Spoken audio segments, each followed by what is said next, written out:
ng bayan, maasahan anumang panahon. It's official, tag-ulan na. Magandang gabi po sa ating lahat. Narito ang update sa lagay ng panahon ngayong gabi ng Miyerkules hanggang bukas, May 30, 2024, araw ng Huwebes. Opisyal na ngang ideneklara ng Pag-asa ang tag-ulan o habagat season sa ating bansa ngayong araw. Ang pagkakaroon ng kalat-kalat na pag-ulan, madalas na thunderstorms at pagdaan ng bagyong Aghon at ang southwest monsoon o habagat nitong mga nakaraang araw ay nagdulot ng matinding pag-ulan sa kanlurang bahagi ng Luzon at Visayas na siyang nagpapahiwatig ng pagsisimula ng tag-ulan sa ating bansa. Bukod dito, ang mataas na tsansa ng pagkakaroon ng La Nina na posibleng maramdaman sa mga buwan ng Hulyo, Agosto at Setyembre ay nagpapahiwatig din ng above normal condition ng mga pag-ulan sa ilang lugar sa bansa, lalo na sa pagtatapos ng taon. Sa kabilang banda, maaring may mga habagat break sa pag-ulan na umaabot sa loob ng ilang araw o linggo at ito ay tinatawag ding monsoon break. Patuloy namang babantayan ng Pag-asa ang lagay ng panahon at klima ng bansa.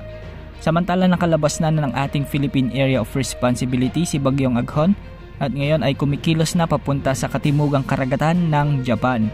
Sa pag-alis ng Bagyong Aghon sa bansa, habagat ang siyang magiging dominanting weather system sa buong bansa sa mga susunod na araw. Ang mga pag-ulang dala ng habagat ay posibleng magdulot muli ng mga pagbaha at minsan ay may mga pagguho ng lupa. Sa ngayon, may nakikita tayong cloud cluster sa bahagi ng West Philippine Sea. Ayon sa mga wind models na ginagamit natin, mababa naman ang tsansa nito na lumakas bilang bagyo, ngunit palalakasin naman nito ang habagat na siyang makakaapekto naman sa kanlurang bahagi ng ating bansa. Sa ngayon, maraming lugar ang nakararanas ng mga pag-ulan dahil sa pinagsamang epekto ng habagat at thunderstorms. Posible ang mga pag-ulan ngayon sa Luzon sa bahagi ng Cordillera Region, Ilocos Region, Central Luzon, Calabarzon, Mimaropa, Sorsogon at ang Metro Manila. Sa Visayas, asahan din ng mga pag-ulan sa Northern Samar, Northern Leyte, Romblon, Negros Provinces, Southern Cebu, Antique, kasama ang Palawan at Kalayaan Islands.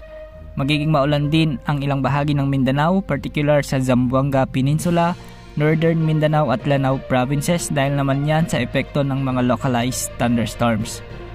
Sa ngayon, wala namang nakataas na gale warning sa mga karagatang sakop ng ating bansa. Yan ang update sa lagay ng panahon. Ito po ang weather update ng bayan, maasahan anumang panahon.